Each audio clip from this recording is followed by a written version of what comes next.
ஏற்கனவே இந்த திட்ட அறிக்கை முழுமையாக அனுப்பப்பட்டு 15 மாதங்கள் ஆகின்றன.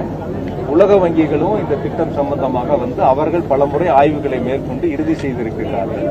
ஒரு பிஜேபி ஆளக்கூடிய மாநிலங்கள் 5 மாதங்களில் அந்த விரிவான திட்ட அறிக்கைக்கு ஒப்புதல் தரக்கூடிய பிஜேபி அரசு தமிழ்நாட்டிற்கு மட்டும் 15 மாதங்கள் கிடப்பிலே வைத்து இப்பொழுது ஒரு சொற்பமான காரணங்களை சொல்லி அதை நிராகரித்திருக்கின்றார்கள். ஆகையால் ஒன்றிய அரசை பொறுத்தவரை அவர்களுக்கு ஏதேனும் விரிவான தேவைகள் இருந்தால், அவருடைய கருத்துக்கள் இருந்தால் சொல்லலாம், அதை தமிழ்நாடு அரசு நிவர்த்தி செய்யும். ஆகையால் ஒருதலை பட்சமாக தமிழ்நாட்டு மக்களை, குறிப்பாக கோவை மக்களை வஞ்சிக்க வேண்டும் என்பதற்காக நான் இன்னும் கூட ரொம்ப தெளிவாக சொன்னேன். 2021 சட்டமன்ற தேர்தலில் பிஜேபி அதிமுக தான் 10 தொகுதி ஜெயிக்க வச்சாங்க. அப்படிப்பட்ட கோவை மக்களுக்கு கூட இந்த மெட்ரோ ரயில் திட்டத்தை கொடுக்க மனமில்லாத அரசு மோடி அரசாங்கம், பிஜேபி அரசு. ஆகையால இந்த மெட்ரோ ரயில் திட்டத்துக்கு அவங்க அனுமதி கொடுக்கணும். இப்படி சென்னை 2ஆம் மெட்ரோ ரயில் திட்டத்துக்கு அவங்க அடிக்கல் நாட்டினாங்களே தவிர ஒன்றிய அரசு நிதி கொடுக்கல. ஆனா அதுக்காக நிறுத்தல நம்ம முதலமைச்சர். தமிழ்நாடு அரசுடைய நிதிகளை கொண்டே அந்த திட்டத்தை தொடங்கினாங்க, முடிச்சாங்க. அந்த வகையில அனுமதி கொடுப்பதற்கு கூட மனமில்லாத அரசாக பிஜேபி அரசு இருக்கின்றன. அவர்களுக்கு ஏதாவது அந்த விரிவான திட்ட அறிக்கையில் சந்தேகம் இருந்தால் 15 மாசம் கழிச்சு கேட்க வேண்டியதில்லை. செயல்பட 10 வருஷம் ஆச்சு. 2015 அறிவிச்சாங்க மதுரை எய்ம்ஸ். அதோட அறிவிக்கப்பட்ட எய்ம்ஸ் மருத்துவமனையில கட்டி முடிச்சு திறந்து பயன்பாட்டுக்கு வந்துருச்சு. அதுக்கு பிறகு அறிவிக்கப்பட்ட எய்ம்ஸ் மருத்துவமனையோட கட்டி முடிச்சு திறந்துட்டாங்க. ஆனா நம்ம தமிழ்நாட்டில் அறிவிக்கப்பட்ட திட்டம் என்னாச்சு? நான் உங்க பத்திரிகையாளர் மூலமா மோடி அரசாங்கத்துக்கும் பிஜேபிக்கும், தமிழ்நாட்டில் இருக்கக்கூடிய பிஜேபி தலைவருக்கும், அடிமை அதிமுக ஒரு கேள்வி கேட்கிறேன். பிஜேபி அரசாங்கம் அமைந்து இந்த 3வது முறையா வந்துருச்சு ஆட்சி. இந்த பிஜேபி அரசாங்கம், மோடி அரசாங்கம் அமைந்து தமிழ்நாட்டில் செயல்படுத்தப்பட்ட சிறப்பு திட்டம் என்ன? ஒரு திட்டத்தை யாராவது நீங்க சொல்லுங்க. தமிழ்நாட்டில் பத்திரிகைகள் எல்லாருமே விவரமானவங்க, படிச்சவங்க, முழுசா இந்தியா முழுக்க என்ன நடக்குது, உலகத்தில் என்ன நடக்குதுன்னு தெரிஞ்சு கொள்ளக்கூடியவங்க. தமிழ்நாட்டில் செயல்படுத்தப்பட்ட சிறப்பு திட்டம் ஏதாவது ஒண்ணு சொல்லுங்க. இந்த திட்டம் மோடி அரசாங்கம் கொண்டாந்து இருக்கு, இதனால தமிழ்நாடு வளர்ச்சி அடைஞ்சிருக்கு, இந்த திட்டத்தால தமிழ்நாட்டு மக்கள் பயன்பெற்று இருக்காங்க, ஏதோ ஒரு திட்டம், ஒரு சிறப்பு திட்டத்தை சொல்லுங்க. ஒரு திட்டங்களை கூட தமிழ்நாட்டு மக்களுக்கு கொடுக்க மனமில்லாமல் தமிழ்நாட்டு வரியை மட்டும் வாங்கி கொள்ள வேண்டும். நம்ம ₹1 கட்டினா 29 பைசா கொடுப்போம். ஆனா பிஜேபி மாநிலத்தில் ₹1 கட்டினா நாங்க ₹7 திருப்பி கொடுப்போம். நம்ம உழைப்ப சுரண்டி நம்ம வரியை எடுத்து பிஜேபி மாநிலங்களுக்கு கொடுக்கக்கூடிய நிலையை பிஜேபி அரசு, மோடி அரசாங்கம் முன்னெடுத்திருக்கின்றன. நமக்கு தேவை மெட்ரோ. அந்த மெட்ரோவிற்கு ஒன்றிய அரசு ஒப்புதல் கொடுக்க வேண்டும். அதை நிராகரித்த பிஜேபியை கண்டித்துதான் இப்பொழுது இந்த கண்டனம். தமிழக அரசு பல்வேறு வகையில் அனுப்பிட்டாங்க. ஆனா பிரதமர் கோயம்புத்தூருக்கு வர்றேன்னு அந்த அறிக்கையை வெளியிட்டு அரசியல் செய்யுது. அதாவது அதிமுகல நீட் தேர்வுக்கு அனுப்பப்பட்ட அந்த மசோதா திருப்பி அனுப்புவத வருஷ கணக்கில் மறுத்தாங்க. அது மாதிரி இல்ல. எதனால் நிராகரிக்கப்பட்டது, என்ன காரணம்? நம்ம சொன்னதே அண்டர் செக்ரட்டரி ஒரு ரீசன் சொல்லியிருக்காங்க. தமிழ்நாடு அரசுக்கு எழுதிய கடிதத்தில் 20 லட்சத்துக்கு குறைவா இருக்கு, 20 லட்சத்துக்கு மேல இருக்கிற மாநிலங்கள்ல தான் மெட்ரோ ரயில் திட்டம் செயல்படுத்த முடியும். அண்டர் செக்ரட்டரி ஒரு லெட்டர் எழுதியிருக்காங்க தமிழ்நாடு அரசு. அதுல அந்த இப்படி ஒரு அற்பமான ஒரு காரணத்தை சொல்லியிருக்காங்க. இந்த காரணத்தால் நாங்கள் நிராகரிக்கிறோங்கிறாங்க. அப்ப 15 லட்சம் பேர் இருக்கிற பிஜேபி ஆளுற மாநில நகரங்கள்ல செயல்படுத்தக்கூடிய மெட்ரோ திட்டம் ஏன் தமிழ்நாட்டில் செயல்படுத்த முடியாது? இப்ப கணக்கெடுப்பு எடுங்க, நீங்களே சொல்லுங்க. கோயம்புத்தூர்ல எவ்வளவு இருக்கு சிட்டியில சொல்லுங்க. வாக்காளர்களே 16 லட்சம் பேர்னா மக்கள் தொகை எவ்வளவு இருக்கு சொல்லுங்க. 20 லட்சத்துக்கு மேல இருக்காதா? இருக்குமா இருக்காதா? ஆக அது கணக்கெடுப்புகளை முன்னெடுக்காமல் 2011க்கு பிறகு மக்கள் தொகை கணக்கெடுப்பு யார் எடுக்கணும்? ஒன்றிய அரசு எடுக்கணும். ஏன் எடுக்கல? அவங்க எடுக்காம விட்டுட்டு போனதை நிராகரிப்பதற்கு ஒரு காரணம் தேவை. அதை 15 மாசம் கழிச்சு கண்டுபிடிச்சு இந்த காரணத்தை சொல்லி நிராகரிச்சிருக்காங்க. என்னை பொறுத்தவரை நம்முடைய முதலமைச்சர் மாண்பு தளபதி அவர்கள் கோவையிலும் மதுரையிலும் நிச்சயமாக மெட்ரோ ரயில் திட்டத்தை செயல்படுத்துவார்கள். கோவைக்கு மெட்ரோ ரயில் திட்டம் வந்தே சேரும். அதில் உறுதியாக திராவிட முன்னேற்ற கழகம், மதசார்பற்ற கூட்டணிகளும் உறுதியாக இருக்கின்றோம்.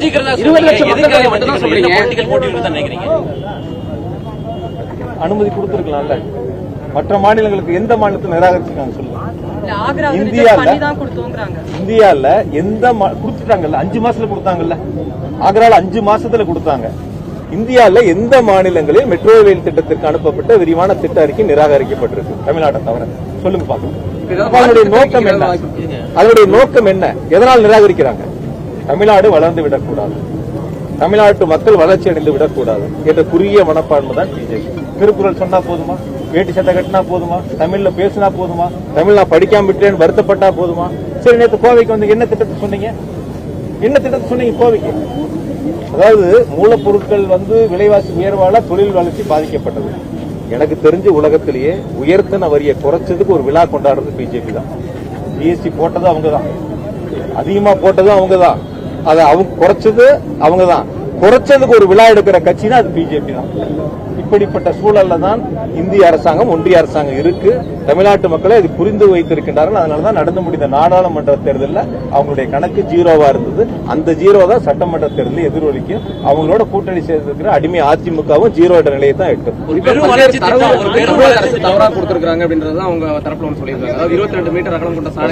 தமிழ்நாடு அரசாங்கத்திற்கு அனுப்பிய கடிதத்தில் அவர்கள் இது போன்ற கருத்துக்களை சொல்லியிருந்தால் அரசு நிச்சயம் அதை நிவர்த்தி செய்யும். அதுல மாற்று கருத்து இல்ல. சில பிஜேபியை சார்ந்தவர்கள் ஒரு சாக்கு போக்கான நிராகரிக்கப்பட்டது ஒத்துக்கிறது அவங்களுக்கு மனசு இல்ல, கொடுக்கணும்னு சொல்றதுக்கு அவங்களுக்கு தைரியம் இல்ல, துணிச்சல் இல்ல. அவங்க ஒரு சாக்கு போக்கான காரணங்களை சொல்லிக்கிட்டு இருக்காங்க. இந்த சாக்கு போக்கெல்லாம் தமிழ்நாட்டு மக்களுக்கு எடுபடாது. நான் இப்போ திரும்ப சொல்றேன், திராவிட மாடல் ஆட்சியில் நம்முடைய முதலமைச்சர் மாண்பு தளபதி அவர்கள் கோவைக்கு மெட்ரோ ரயில் திட்டத்தை செயல்படுத்திய தீர்வார். நிச்சயம் கோவையில் மெட்ரோ ரயில் திட்டம் வரும். அது செயல்படுத்தக்கூடிய அரசு திராவிட மாடல் அரசு, செயல்படுத்தக்கூடிய அனுமதி சார். இப்ப சென்னை மெட்ரோக்கு அவங்க தான் அடிக்கல் நாட்டலாம். தேர்தல் வர்றப்ப அவங்க தான் அவசரமா அடிக்கல் நாட்டாங்க. நிதியே கொடுக்கல, போராடி தான் நிதி வாங்கணும். அதுக்காக திட்டத்தை நிறுத்தல. முதலமைச்சரே தமிழ்நாடு அரசு நிதிகளை கொண்டு செயல்படுத்தினாங்க. அது போன்ற ஒரு சூழல் கோவையிலேயே செயல்படுத்த முடியாது. அப்படியே நமக்கு ஒரு சிந்தனைகள் வேணும். இவ்வளவு நம்ம எல்லாம் விரிவா பேசுறோம். இந்த கேள்வி பிஜேபியும், இந்த கேள்வி அதிமுக பொதுச்செயலாளர்ட்டையும் கேட்டீங்கன்னா எதனால நீங்க நிராகரிச்சீங்க? ஏங்க சார் 5 மாசம் கழிச்சு நிராகரிச்சீங்க?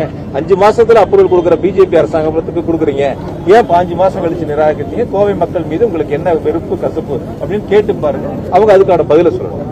தமிழ்நாடை பொறுத்த வரைக்கும் சார் ஒரு விஷயம், கோயம்புத்தூர்ல அவினாசி சாலை பாலமா இருக்கு, பெரியார் நூலகமா இருக்கு, செம்மொழி பூங்காவா இருக்கட்டும், தங்கநக பூங்காவா இருக்கட்டும், பாதாள சாக்கடை திட்டமா இருக்கட்டும், சாலைகளுக்கு 200 கோடி ரூபாய் சிறப்பு நிதியா இருக்கட்டும், இப்படி எத்தனை திட்டங்கள் இந்த 4 ஆண்டுகள்ல வந்திருக்கு, எத்தனை திட்டங்கள் வந்திருக்கு. கோவை வளர்ச்சின்னு சொன்னா அது திமுக ஆட்சியில தான். அந்த அளவுக்கு திட்டங்களை கொடுத்திருப்போம் நம்முடைய முதலமைச்சர் மாண்பு தளபதி அவர்கள். நிச்சயமாக முதலமைச்சருடைய பொற்காலத்தில் மீண்டும் சொல்கின்றேன், மெட்ரோ ரயில் கோவையில் செயல்படுத்தப்படும். அதற்கான நல்ல நிலை வந்து சேரும். 20 லட்சம் மக்கள் தொகை மட்டும்தான் திமுக சொல்லுது. ஆனா மற்ற அந்த தரவுகள் குறிப்பிட்டிருக்கிறோம், அதை பத்தி எதுவுமே சொல்லல. வேணும்னே மக்கள் மத்தியில ஒரு தவறான ஒரு கருத்தை தான் திமுக கொண்டு போகுது. அவங்களே திட்ட அறிக்கை கொடுப்பதற்கான ஏற்பாடுகள் தான் இருக்கா? மாற்று திட்ட அறிக்கை கொடுப்பது இப்ப அரசாங்கம் அவங்க அனுப்பிச்சிருக்காங்க. அது சரி பண்ணி அவங்க என்னென்ன கேட்டிருக்கிறாங்கிறத முடிவெடுப்பாங்க. அதிகாரிகள் வந்து முடிவெடுப்பாங்க. ஏற்கனவே உலக வங்கி எல்லாம் பார்த்து இறுதி செய்யப்பட்ட பிறகுதான் அந்த அறிக்கை. 15 மாசம் ஆச்சு சார் இது படிக்க. 15 மாசம் ஆச்சு சார். திட்ட அறிக்கையை தமிழக அரசு தாக்கல் பண்ணுது. அந்த திட்ட அறிக்கைகளை தவறான புள்ளிவிவரங்களை கொடுத்தது தமிழக அரசு தானே. மத்திய அரசுடைய தவறுன்னு எப்படி சார் சொல்றீங்க? இல்ல நீங்க ஒரு விஷயம் சார், ஒரு விஷயம் தவறுன்னு எப்படி சொல்றீங்க? ஆனா அதுல 22 மீட்டர் சார் ஒரு நிமிஷம் சார். பிஜேபி நினைக்கிற மாதிரி கொடுத்தா அது சரி, இருக்கிற நிலைகளை கொடுத்தா அது தவறா? என்ன கருத்து சார் இது? நீங்க நினைக்கிற மாதிரி உங்களுக்கு தலைப்புச் செய்தி வர்ற மாதிரி செய்திகளை போடுவீங்களா? அது மாதிரி நினைக்காதீங்க சார். ஒரு விஷயம் சார், உலக வங்கி பாக்குறாங்க, கடன் கொடுக்கிற வங்கி பாக்குது. அவங்ககிட்ட தவறா சொல்ல முடியுமா? அந்த விரிவான திட்ட அறிக்கை வச்சுதானே அவங்க ஆய்வு பண்றாங்க. ஆய்வறிக்கை அவங்க கையில இருக்குல்ல, என்ன இருக்கு அதான சொல்லியிருக்காங்க ஆய்வறிக்கையில. அதுல எப்படி தவறான புள்ளி வரும் நீங்க சொல்றீங்க? எனக்கு புரியல. அது திருப்பி அனுப்பியிருக்காங்க. திருப்பி அனுப்பினா தவறானதுதான் கேட்கறேன். திருப்பி அனுப்பினா தவறானதான் சொல்றேன். இப்ப நீ கூட உச்சநீதிமன்றம் தீர்ப்பு சொல்லியிருக்குல்ல, 2 அதிகார மையங்கள் ஒரு மாநிலத்தில் இருக்க முடியாது, மக்களால் தேர்ந்தெடுக்கப்பட்ட அரசாங்கம் தான் இருக்கணும். இதுக்கு ஒரு கருத்து சொல்லுங்களேன் பார்க்கலாம். இது நாளைக்கு உங்க பத்திரிகையில் தலைப்பு செய்தியில் போடுங்க சார். நிச்சயமா நீங்க போடுறீங்களான்னு நான் பாக்குறேன். உங்க பத்திரிகையில தலைப்பு செய்தியில போடுங்க. இன்னைக்கு போட்ட மாதிரி நாளைக்கு போடுங்க. போட்டீங்கன்னா உங்களுக்கு நடுநிலையை நான் ஏத்துக்கிறேன். முடிஞ்சா போட்டு பாருங்க, உங்க மேனேஜ்மெண்ட்ல பேசி பாருங்க.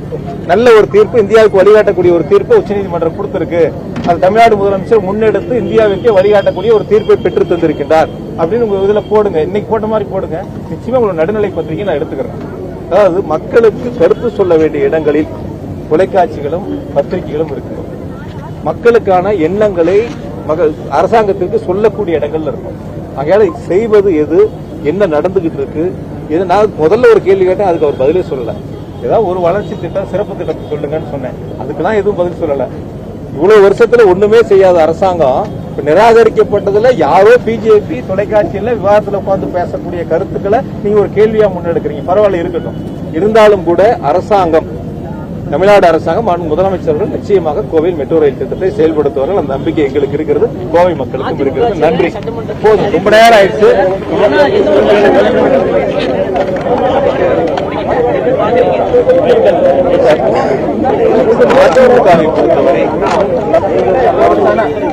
அதிமுகவை பொறுத்தவரை அவர்கள் ஆட்சியில் அடிக்கப்பட்ட பிள்ளைகளை அவர்கள் சேர்த்து வைத்த சொத்துக்களை பாதுகாத்துக் கொள்ளணும். ஒரே ஒரு ரைடு தான் அவங்க உறவினர் வீட்டில் போச்சு. அந்த ரைடுக்கு அப்புறம் வழியினா டெல்லி போனாரு, பார்த்தாரு, சமரசம் ஏற்பட்டது, கூட்டணி வைத்துக் கொண்டார்கள். அதிமுகவை பொறுத்த வரைக்கும், அதிமுக பொதுச் செயலாளரை பொறுத்த வரைக்கும், எடப்பாடி பழனிசாமி பொறுத்த வரைக்கும் நாட்டு மக்களுடைய நலனில் அக்கறை இல்லை, நாட்டு மக்களுக்கான திட்டங்களை கேட்டு பெறுவதில் அக்கறை இல்லை. அந்த சூழல்ல தான் அதிமுக இருக்கு. அதிமுக மக்களிடத்தில் ஒரு செல்லா காசாக மாறிவிட்டது. நீங்க வேணா மக்கள்கிட்ட போய் கருத்து கேளுங்க, அதிமுக இன்னைக்கு என்ன நிலையில இருக்குன்னு சொல்லிட்டு. ஆகையால் இதை நம்ம கவனத்தில் எடுத்துக்கணும். தமிழ்நாட்டு மக்களுடைய திட்டங்களை பெறுவதில் அரசு சிறப்பு கவனம் செலுத்துகிறது. முதலமைச்சர் இதில் சிறப்பு கவனம் செலுத்துகின்றார். இன்னைக்கு நாம் கண்டன ஆர்ப்பாட்டங்களை நடத்தினாலும் கூட முதலமைச்சர் எடுத்த முன்னெடுப்பு, உச்சநீதிமன்றம் வழங்கிய தீர்ப்பு என்பது ஒரு வரலாற்று சிறப்புமிக்க தீர்ப்பாக நாங்கள் மனம் மகிழ்ந்து கொண்டாடக்கூடிய ஒரு தீர்ப்பாக, இந்திய மக்களே கொண்டாடக்கூடிய ஒரு தீர்ப்பாக முதலமைச்சர்கள் பெற்று தந்திருக்கின்றார்கள். எனவே தமிழ்நாட்டு மக்கள் சார்பாக, கோவை மக்கள் சார்பாக முதலமைச்சர்களுக்கு நன்றி. அதாவது இப்ப அவங்க சொல்லி அந்த புள்ளிவிவரம் தவறா கொடுத்துருக்காங்க. நீங்க திட்ட அறிக்கை சரியா கொடுத்துருக்கீங்க, அதுக்கு எதுதான் சரி? நீங்க சொல்றது சரியா? அவங்க நீங்க எடுத்து படிச்சு பாருங்க, கேளுங்க, என்னென்ன குறைகள் நிறைகள் இருக்குன்னு பாருங்க. பார்த்துட்டு திரும்ப என்கிட்ட கேளுங்க, என்னென்ன குறைகள் சொல்லுங்க. ரொம்ப நேரம் ஆயிடுச்சு. இன்னொரு 10 பத்திரிகைகள் நன்றி. நேற்று பிரதமர் வந்திருக்கின்ற பொழுது ஒரு புரோட்டோகால் படி மாநிலத்தோட முதல்வர் நேரில் கூட வந்து பேசியிருக்கலாம். எலெக்ஷன் நெருங்கிட்டு இருக்கு, திருப்பியும் மோடி அவர்களுக்கு எதிராக நாம தமிழ்நாட்டு மக்களை திசை திருப்பலாம் அப்படிங்கிற டிராமாவுக்காக திமுக அரசு இந்த மெட்ரோ ரயில் திட்ட விவகாரத்தில் இரட்டை வேடம் போட்டுக் கொண்டிருக்கிறார்கள். கடுமையான நிர்வாக சீர்கேடு. இன்று காலையில கூட ஜிஹெச்ல ஒரு ஸ்கூல் கேர்ள் வந்து இறந்திருக்கு. பள்ளி கல்வித்துறையில கல்வியில் சிறந்த தமிழ்நாடு அப்படின்னு கூட்டம் நடத்துறாங்க, தங்களுக்கு தாங்களே பாராட்டு தெரிவிச்சிருக்காங்க. ஆனா ஸ்கூல்ல படிக்கிற குழந்தைங்களுக்கு பாதுகாப்பு இல்ல. ஸ்கூல்ல படிக்கிற குழந்தைங்களுக்கு இருக்கக்கூடிய மன அழுத்தம், அங்கு ஆசிரியர்கள் பற்றாக்குறை, இன்ஃப்ராஸ்ட்ரக்சர்ல இருக்கக்கூடிய கடுமையான குறைபாடுகள், இவற்றையெல்லாம் மறைக்கிறதுக்காக நல்ல பெரிய ஹால், ஏசி ஹால் எடுத்து சினிமாக்காரங்களெல்லாம் கூப்பிட்டு கல்வியில் சிறந்த தமிழ்நாடுன்னு டிராமா போட்டிருக்காங்க. சட்டம் ஒழுங்கு ஒவ்வொரு நாளும் கொலை, கொள்ளை, திருட்டு, வழிப்பறி அதிகமாயிட்டே வர்றத அரசாங்கமே ஒத்துக்குது. பெண்களுக்கு எதிரான குற்றங்கள் 3 மடங்கு அதிகரித்திருக்கிறது. இதுவும் மாநில அரசை ஒத்துக்கொள்கிறது. இன்று தமிழகத்தில் பெண்களுக்கு எதிரான குற்றங்கள், குழந்தைகளுக்கு எதிரான குற்றங்கள் மிக அதிக அளவில் அதிகரித்திருக்கிறது. இந்த கோபத்தை எல்லாம் மக்கள் கிட்ட இருந்து திசை திருப்புறதுக்காக வழக்கம் போல மோடி அவர்கள் தமிழ்நாட்டுக்கு எதிராக இருக்காரு, தமிழர்களை வஞ்சிக்கிறாரு. வேஷ்டி கட்டிட்டா போதுமா, திருக்குறள் சொல்லிட்டா போதுமா? முதலமைச்சர் அவர்களே, நாங்களும் கேட்கிறோம். நான் டெல்டாக்காரன் அப்படின்னு சொல்லிட்டு எப்படி டெல்டா மக்கள் விவசாயிகளை ஏமாத்துறீங்களோ, அதே போல கோயம்புத்தூருக்கு நாங்க அதை செய்யறோம், இதை செய்யறோம், 200 கோடி ரூபாய் கொடுத்தேன்னு சொல்றாங்க. 200 கோடி ரூபாய் நானும் 4 வருஷமா அசம்பிளியில பேசிட்டு இருக்கேங்க. நான் எப்ப எந்திரிச்சு கோயம்புத்தூருக்கு ரோடு மோசமா இருக்குன்னு சொன்னாலும் உடனே எந்திரிச்சு 200 கோடிம்பாங்க. அந்த 200 கோடியை 200 தடவை சொல்லிட்டாங்க. நான் உங்ககிட்ட கேட்கிறேன், கோயம்புத்தூர்ல ரோடுங்கள்லாம் உருப்படியா இருக்குங்களா? நைட்டு நேரத்துல 2 வீலர்ல போறவங்க உயிரை கையில பிடிச்சிட்டு போயிட்டு இருக்காங்க. ஒண்ணு தெருவிளக்கு எரிய மாட்டேங்குது, இல்லன்னா குண்டு குழியுமா இருக்கு ரோடு. இதுதான் இவங்க 200 கோடியே இத்தனை வருஷமா போட்டிருக்கிற ரோடா? இந்த மாதிரி ஒவ்வொரு குற்றச்சாட்டா சொல்லணும்னா சொல்லிட்டே போலாம். அதனால் நிர்வாக சீர்கேடுகள், மந்திரிகள் மேல இருக்கக்கூடிய ஊழல் குற்றச்சாட்டுகள். அண்ணா திராவிட முன்னேற்ற கழகத்தை பார்த்து நீங்க ரைடு வந்தா டெல்லிக்கு போறாங்கன்னு கேக்குறாங்களே, டாஸ்மாக் ரைடுக்கு அப்புறம் உங்களோட முதலமைச்சர் எதுக்குங்க டெல்லிக்கு போனாரு? உங்களோட மினிஸ்டர்ஸ் மேல என்போர்ஸ்மெண்ட் டைரக்டரேட் குற்ற பத்திரிகை கொடுக்கறாங்க. உங்களுடைய பதில் என்ன? இதுதான் நீங்க ஊழல் இல்லாம நேர்மையா அரசாங்கத்தை நடத்துற விதமா? உங்களுடைய அத்தனை அமைச்சர்கள் மீது இத்தனை ஊழல் குற்றச்சாட்டு இருக்கு. கோர்ட்டு சொல்லுது, கோர்ட்டு விசாரணை. அதாவது தமிழ்நாட்டிலேயே, இந்தியாவிலேயே வேற எங்கேயும் பார்க்க முடியாதுங்க. ஜெயில இருக்கிற மந்திரியாவே வச்சிருக்கிற வரலாற்றுக்கெல்லாம் சொந்தக்காரங்க திமுகவோட அரசு. 12 வருஷ காலம் இன்று உலகத்திலேயே இந்தியாவை தலைநிமிர செய்தவர் பிரதமர் மோடி அவர்கள். வளர்ந்து வரக்கூடிய பொருளாதாரத்தில் மிக வேகமாக வளர்ந்து வருகின்ற நாடாக நமக்கென்று ஒரு மிகப்பெரிய குறிக்கோளோடு, ஒரு விஷனோட இந்த இந்திய நாட்டை எடுத்து சென்று கொண்டிருக்கிறார். அதனால் அவர் ஏதோ ஒரு குறிப்பிட்ட மாநிலத்திற்கு எதிராக இருக்கிறோம், இல்ல மக்களுக்கு எதிராக இருக்கிறோம் அப்படிங்கிற பொய் பிரச்சாரம் இனிமேலும் எடுபடாது. 40 எம்பிக்களை தமிழ்நாட்டு மக்கள் கொடுத்தாங்க. ஏதாவது பிரயோஜனம் உண்டா? திராவிட முன்னேற்ற கழகத்தோட கூட்டணி 40 எம்பிக்களை வச்சிருக்கிறீங்களே, ஏன் உங்களால திட்டத்தை கொண்டு வர முடியல? அப்போ உங்களுக்கு 40 எம்பி கொடுத்தது வேஸ்ட் தானே மக்கள் புரிஞ்சுக்க ஆரம்பிச்சிருக்காங்கல்ல. அதனால் எலெக்ஷன் நெருங்குற நேரத்தில் 14ஆம் தேதி வந்த சர்க்குலரை வேண்டுமென்றே பிரதமர் வருகின்ற பொழுது வெளியிட்டு பிரதமர் மோடி அவர்கள் ஏதோ தமிழ்நாட்டு மக்களுக்கு எதிராக இருக்கிறது போல இவர்கள் நடத்தி கொண்டிருக்கக்கூடிய நாடகத்தை இனிமேலும் தமிழகத்து மக்கள் நம்ப மாட்டார்கள். திரும்பவும் சொல்கிறோம், கோவைக்கு மெட்ரோ உறுதியாக நாங்கள் கொண்டு வருவோம். 26 தேசிய ஜனநாயக கூட்டணி அரசு அமைந்ததற்கு பின்பாக கோவையினுடைய மெட்ரோ கனவு என்பது நிறைவேற்றப்படும்.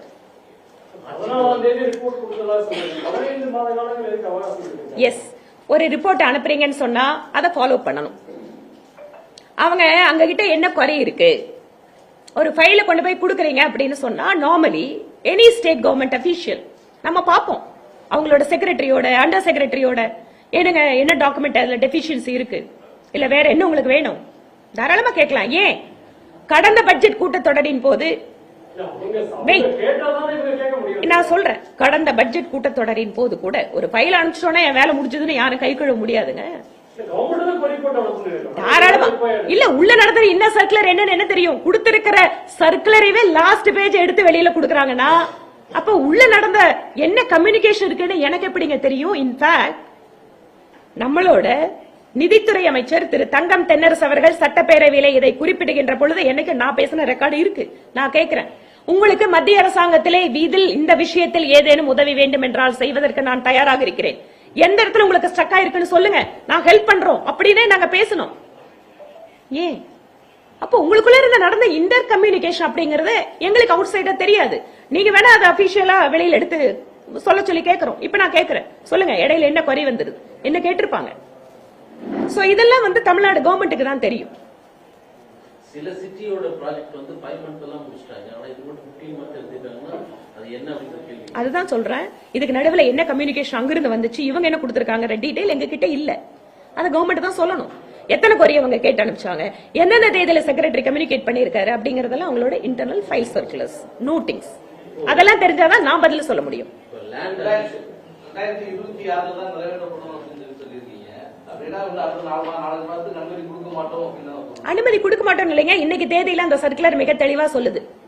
உங்களோட பாப்புலேஷனுக்கு உங்களோட பதில் என்ன, ரோடு வித்துக்கு உங்களோட பதில் என்ன, இன்ஜினியரிங் இம்பாசிபிள் டெக்னிக்கலா இந்த பிரச்சனைக்கு உங்களோட சொல்யூஷன் என்ன, அதுல எல்லாம் தமிழ்நாடு கவர்மெண்ட்டுக்கு கவனம் இல்லைங்க. அவங்கள பொறுத்த வரைக்கும் கடைசி பேஜை எடுத்து ஐயோ மோடி அவர்களே நீங்க ஒளிக தமிழ்நாட்டுக்கு எதிராக இருக்கீங்க, இது மட்டும் தான் அவங்களோட நோக்கம். 4 மாசத்துல அவங்க வந்து வாங்கணும்னு சொன்னா இந்நேரம் வந்து இந்த மாதிரி இருக்கிற சிக்கல் ரொம்ப தெளிவா சொல்றாங்க, பாப்புலேஷன் இவ்வளவு இருக்கணும்னு. நீங்க 2011 இவ்வளவுதான் சொல்லிட்டு இந்த ஏரியாவை குறிப்பிடும் போது அவங்க கேட்கறது ரொம்ப சிம்பிள் கொஸ்டின், உங்க மெட்ரோ போறது இந்த ஏரியா, நீங்க எப்படி இங்க இருந்து இன்னொரு 100 கிலோமீட்டர் தள்ளி இருக்கிற பாப்புலேஷன் சேர்த்துக்குவீங்க? It is a question for all. எந்த சிட்டிக்கு மெட்ரோ கேட்டாலும் இதுதான் காமன் கொஸ்டின். அதனால இத சாட்டிஸ்ஃபை பண்ணணும். இல்ல கோயம்புத்தூருக்கு என்ன பெருமை இருக்கு, இங்க வந்து ஒரு முக்கியமான வேகமாக வளர்ந்து வரக்கூடிய நகரம், தென்னிந்தியாவிலேயே நம்பர் 1 இடத்துல 2 tier சிட்டில நாம இருக்கோம். இங்க எவ்வளவு வியாபாரம் நடந்துட்டு இருக்கு சொல்றாங்க, எங்க இருக்கிற பணத்தை எடுத்து வடக்கு இருக்கிற ஸ்டேட்டுக்கு கொடுக்கறாங்க, தமிழ்நாட்டோட மக்கள் உறிஞ்சறாங்க, பணத்தை வந்து உறிஞ்சி எடுத்து கொடுக்கறாங்க. நான் கேக்குறேங்க, கோயம்புத்தூர், திருப்பூர், ஈரோடு, கொங்கு மண்டலம் தமிழ்நாட்டுக்கு கவர்மெண்ட் கொடுக்கிற ரெவென்யூ என்ன? இன்னைக்கு இங்க வந்து 200 கோடி ரூபாயை 4 வருஷமா ரோடு போடுற கொடுக்கறீங்களே, நாங்க கொடுக்கிற கோயம்புத்தூர்காரங்க கொடுக்கிற வரி பணத்தை ஒழுங்கா நீங்க திருப்பி கொடுக்கறீங்களா? எங்களுக்கு தமிழ்நாடு கவர்மெண்ட் எங்களோட கோயம்புத்தூர் வரி பணத்துக்கு எங்களுக்கு ஒழுங்கா ரோடு போட்டு கொடுக்கறாங்களா? ரோடு கூட கிடையாதுங்க. கோயம்புத்தூர்காரங்களுக்கு அதிகமா வரி செலுத்துற மாவட்டம் இது. இப்படிதான் பேசுவீங்களா? அப்படி கூட கேட்க வேணாம், சாதாரணமா கேளுங்க, பரவாயில்ல. ரூரல் அந்த முனிசிபாலிட்டி சேர்த்துக்கன்னு சொல்றீங்க, அதே போல இங்க இது கன்சிடர் பண்ணாம நீங்க இத மட்டும் ரெண்டாவது வந்து இதோட பாப்புலேஷன் ஓட்டர்ஸே 14 லட்சம் பேர் இருக்காங்க. அது பண்ண வேண்டியது அவங்க. ஒருவேளை தப்பு இருந்தாலும் அதை அட்ஜஸ்ட் பண்ணி சிஸ்டம்ல அந்த ஸ்கீமை கொண்டுட்டு வரணும்ல, அதை செய்யாம நீங்க திருப்பி மட்டும் காலையில ஆமா இன்னைக்கு காலையில எல்லாம் முக்கியமான ஆளுங்க பேசினாங்கல்ல, அவங்க கிட்ட போய் கேளுங்க, இதையெல்லாம் ரெக்டிஃபை பண்ணி கொடுக்க சொல்லுங்க. நாங்க உடனே பெர்மிஷன் கொடுக்க சொல்றோம். ஒழுங்கா ஃபார்மை ஃபில் அப் பண்ண சொல்லுங்க. குழந்தைக்கு ஸ்கூலுக்கு அப்ளிகேஷன் கொண்டு போறீங்கல்ல, ஃபார்ம ஒழுங்கா ஃபில்அப் பண்ணனா பண்ண மாட்டோம். நீ குடுனா திருப்பியும் சொல்றேங்க. இந்த விஷயத்தெல்லாம் பாலிசி ரெக்குயர்மெண்ட் என்ன இருக்கும், what ever the metro policy requirement, அதை ஃபில்அப் பண்றதுக்கு தமிழ்நாடு கவர்மெண்ட் ரெடியா இருந்தா உடனடியாக அனுமதி கொடுக்கறதுக்கு நாங்க அதுக்கு உதவி பண்றதுக்கு தயாரா இருக்கோம். எஸ்ஐஆர்ல ரொம்ப சிம்பிள்பா. ஹெல்ப் வேணும்னு நாங்க ஹெல்ப் டெஸ்க் போடுறோம், வாங்க பண்ணி தரோம். நெரிசலான பகுதியில அந்த ப்ராஜெக்ட் வர மாதிரி கொடுத்திருக்காங்கன்னு சொன்னீங்க. இங்க ஒரு 10 எம்எல்ஏக்கள் இருக்கு, நீங்க ஒரு எம்எல்ஏ, உங்க தொகுதியும் அதுல கிட்டத்தட்ட என் தொகுதி தான் அதிகமா இருக்குது. ஏன்னா ஹார்ட் ஆஃப் தி சிட்டி என் தொகுதி தான். கருத்து கேட்பு நடந்து இல்லைங்க, எங்கிட்ட இது வரைக்கும் எதுவும் கேட்கல. அது மட்டும் இல்ல, மெட்ரோ ரயில் சம்பந்தமா நான் ஏதாவது ஒரு கேட்கணும் அப்படின்னா Tamil Nadu government Coimbatore metro rail ப்ராஜெக்டுக்காக ஒரு ஆபீஸ் கூட இது வரைக்கும் இங்க செட்டப் பண்ணல. இவங்களோட ஜென்யூன் பாருங்க, ஜென்யூனஸ் பாருங்க. உண்மையாவே இவங்க ஜென்யூனா கோயம்புத்தூருக்கு மெட்ரோ கொடுக்கணும்னு நினைக்கிறாங்களா? இது வரைக்கும் மெட்ரோ ரயிலுக்கு ஒரு ஆபீஸ கூட கொடுக்காம இருக்காங்க. இது வரைக்கும் நாங்க இங்க 10 எம்எல்ஏ எத்தனை பேர் கேட்டு கேட்டது தெரியல. பட் குரு இங்க பாருங்க, நான் என்ன சொல்றேன், நீங்க டிபிஆர் நீங்க தயார் பண்றீங்கல்ல, டிபிஆர் மக்கள் கிட்ட கருத்து கேக்குறீங்கல்ல, ஏன் எங்களோட மக்கள் பிரதிநிதி எங்கள்கிட்ட கூப்பிட்டு கேட்டிருக்கலாமே? அப்படி இல்லைங்க, தாராளமா ஏதாவது ஒரு இடத்துல நான் திருப்பியும் சொல்றேங்க, நீங்க கேட்டோம்னா நான் சொன்னால உதவி பண்றேன்னு. அட திருப்பியும் சொல்றேங்க, மெட்ரோ ரயில் ப்ராஜெக்ட் எழுதுறது நானா அதிகாரியா? இன்செஸ் நான் பண்ணிட்டு இருக்கேன். கோயம்புத்தூர் மெட்ரோவுக்கு என்னோட முதல் பேச்சு சட்டப்பேரவையில, கோயம்புத்தூர் மெட்ரோ முதல் பேச்சு. தமிழ்நாடு கவர்மெண்ட் எங்கிட்ட வேணா அதிகாரத்தை கொடுக்க சொல்லுங்க. இன்னும் 4 மாசம் தானே அதிகாரத்தை கொடுக்க சொல்லுங்க. அதிகாரம் என்ன?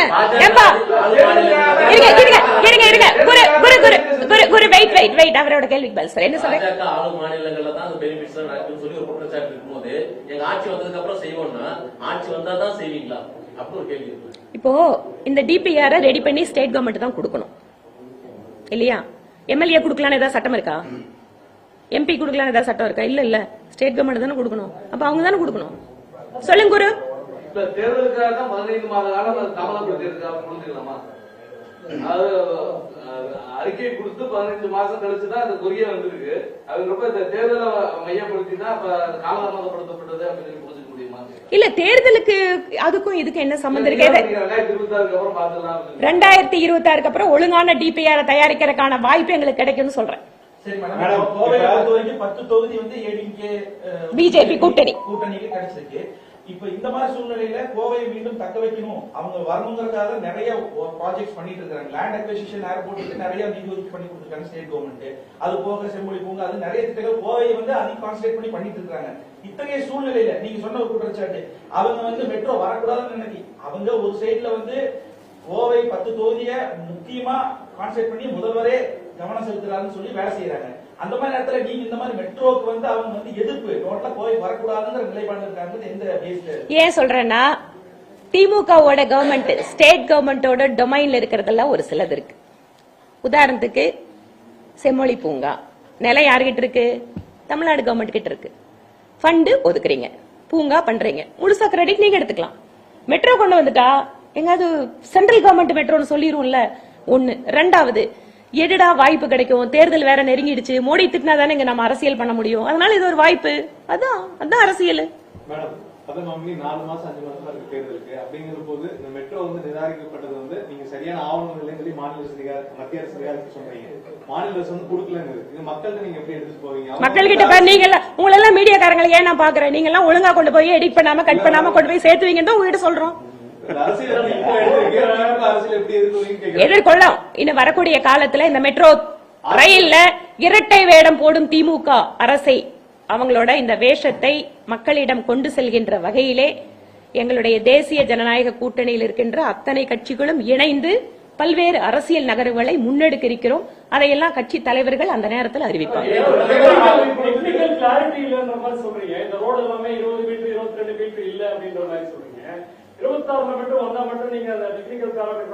டெஃபினட்டா நாங்க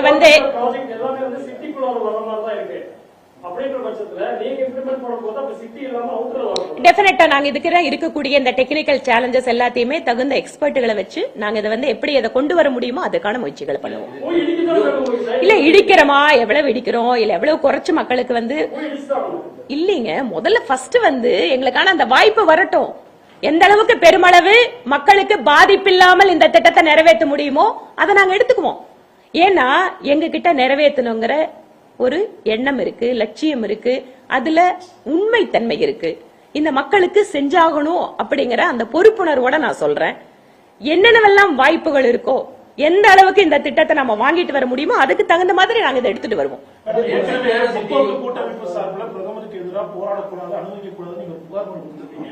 நேற்று தினம் உருவமை எரிப்பு நடந்திருக்கு. காவல்துறை மீதே அந்த நெருக்கப்படும் வகையில ஆபத்தான முறையில் போராட்டம் நடந்திருக்கு. இதை எப்படி பாக்குறீங்க?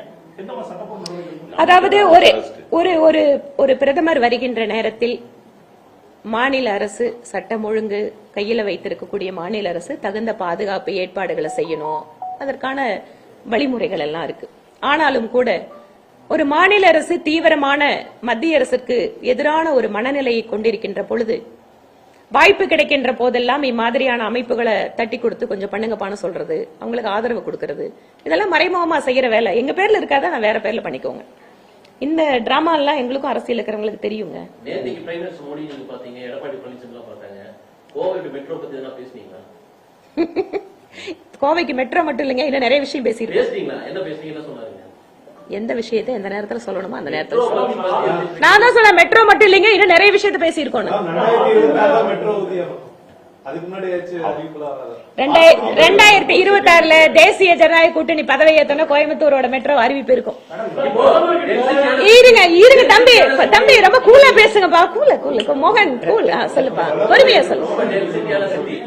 ரொம்ப டென்சிட்டியான சிட்டி, மெயின் ரோடு கனெக்டிவிட்டி ஏரியால தான் நீங்க வந்து மெட்ரோ கொண்டு வர முடியும். நஞ்சப்பா ரோட் சைடு மெட்ரோ கொண்டு வரணும் அப்படின்னா நீங்க சொன்ன பகுதியில தான் அந்த கன்ஸ்ட்ரக்ஷன் நடக்கணும். நீங்க வரும்போது மட்டும் எப்படி மாற்றிடுமா?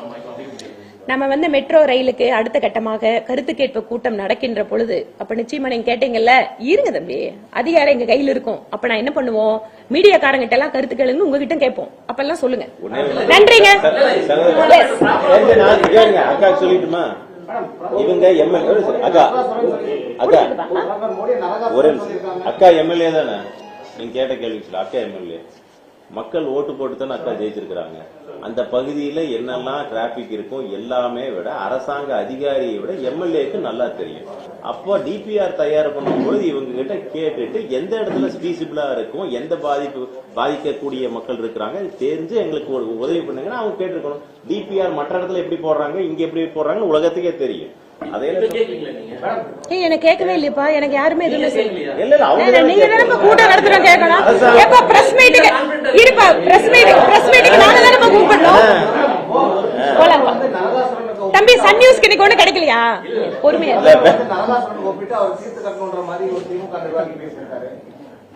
அது பிரதமர் மோடி அவர்களை இழிவாக பேசுவது ஒன்றும் திராவிட முன்னேற்ற கழகத்திற்கு புதிதல்ல. பர்சனல் டிஎம்கே ஓட டிஎன்ஏவே என்னன்னு கேட்டீங்கன்னா ரொம்ப கேவலமா பேசுறவங்க தான். பிரதமர் மோடி அவர்களை மிக தரைக்குறைவாக, அது வந்து அவருக்கு உயிருக்கு அச்சுறுத்தல் கொடுக்கின்ற விதத்துல மிக அநாகரிகமாக பேசி இருக்கின்ற நபருக்கு எதிராக கிரிமினல் கம்ப்ளைண்ட் கொடுத்திருக்கோம். ஆனா என்னன்னா, நாங்க கம்ப்ளைண்ட் கொடுத்தா அது எஃப்ஐஆர் போய் அடுத்த ஸ்டேஜே போகாது. ஆனா எங்க கட்சிக்கார தம்பிங்க யாராவது பேஸ்புக்ல ஒரு கமெண்ட் போட்டா போதும், வெடிய வந்து தீவிரவாதி மாதிரி பிடிச்சிட்டு போவாங்க. இது தமிழ்நாடு கவர்மெண்டோட ஸ்டைல் ஆஃப் ஃபங்க்ஷன்.